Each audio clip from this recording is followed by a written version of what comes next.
It's time for my next guest. My next guest is Richard Sergay, Senior Vice President of Media and Development and Strategy at Sharecare.com. I am personally a big fan of Sharecare and what they're doing.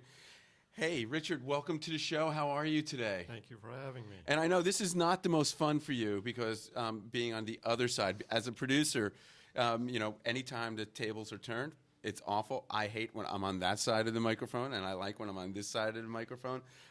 So can I ask the question? You could ask anything you want. I would love that. We could trade places. Hey, so introduce yourself to the audience and tell us a little bit about your background. I read your bio. I don't want to give anything away.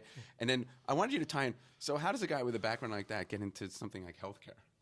I'm a veteran ex-ABC News journalist of 25 Emmy years. Award winner, I might say. Thank you very much. And spent my career doing a variety of different things, but essentially working for World News Tonight with Peter Jennings and Charlie Gibson and Diane Sawyer, and covered the world of technology in my last 15 years, a lot of it being in the medical tech arena.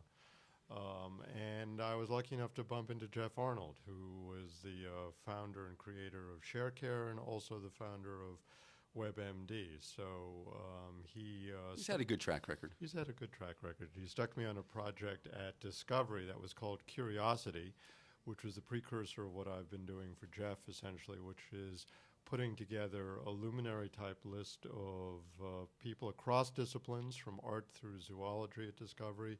And I went off and interviewed people from Richard Branson to Elie Wiesel to Martha Stewart.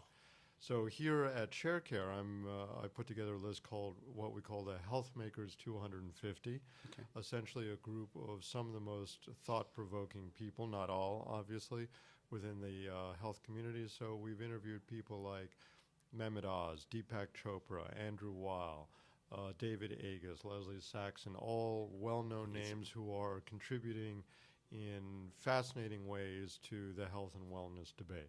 How'd you come up with 250? It's a nice round, even number. Okay.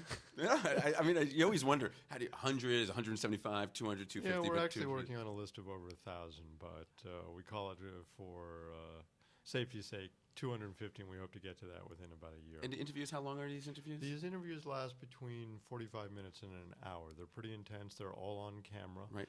And they're fairly high level. They're to elicit a sense of what's wrong with healthcare today and how do we fix it. And where will people be able to watch this? Where will they be able to see it? You can go to sharecare.com right now. So you're not waiting till all 250 are done to post? No, okay. They're on the site now. So given all the people you've been interviewing, what are some of the biggest challenges that you see today in healthcare? Well, I think it's a system that we all know is broken, that isn't working very well, that is overtaxed. Physicians don't have enough time to spend with their patients. The technology is changing so rapidly. How do you keep up? And the costs are just astounding. And I'm sure you've heard it from others that you've interviewed, that it's a system that is just overwhelmed. So what are some of the common threads that from most of the people you've interviewed so far? Is there something common between all these people and these health innovators? I think there's a sense that people have to take responsibility for their own physical well-being. So it's not just the organizations, not just the government. Individuals have to sort of. I think right, and we're moving toward what you well know is called personalized medicine. And technology, and you've been talking a lot about it today, sensors that help keep all the real-time data about a person that in the past we just didn't. I mean, for example, a physician said to me, how can you take someone's temperature at 1 p.m. and say that's the mean when at 7 p.m. it's going to be fundamentally different? So if we're equipped with better technology, and the sensor technology is getting so sophisticated, you'll be able to get better data that will help keep you well. Are there some common themes that are emerging from this project? That everyone needs to lean forward, whether it be the physician or whether it be a health and wellness provider or whether it be the patient themselves. There's a sense that everyone has a stake in making health and wellness better, right. And you just can't leave it to your doctor to make a decision for you. Wow. Any surprises that you come across in these interviews? I think the surprises are maybe perhaps some of the obvious ones, the passion with which these health makers, Andrew Weil, Mehmet Oz, Right. Deepak Chopra, bring to the table, the deepness of their, one, curiosity about the issues, and two, how to solve it, how to make the system work better Right. for everyone. And the people you're interviewing, the 250, they're not all docs, right? It's across the board. They're developers, technologists, or is it mostly They're mainly physicians? physicians, Okay. but we are getting to engineers and technologists. And I mean, for example, a person like Deepak Chopra Yep. crosses a All lot that, of different yes. fields.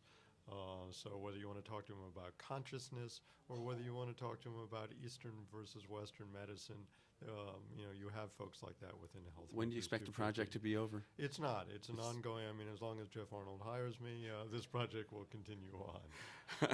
All right. So you've covered the technology arena as a journalist and as a producer. You have been involved in healthcare from, the time. Now, what's your impression of the development of mobile health and wireless technology as used in healthcare today? And where do you think the most impact is happening? Well, I think it's critical. I mean, we are at an inflection point where I remember going back to the MIT Media Lab, which Right. did a heck of a lot of work on wireless technology and body monitoring. In Yep. fact, they sent one of the first teams to Mount Everest to monitor a whole team climbing the mountain. I think the breakthrough in cheaper, faster, and implantable is clearly going to be the future of where we're going. And it seems to me being able to monitor in real time is going to be critically. However, what we haven't talked about, and I'm sure you will with lots of your guests, are the privacy issues, Yep. which are critical. How is this managed Yep. with tens of millions of people having sensors on them? And this whole liquid data, where's it going? Who's going to be in control of it?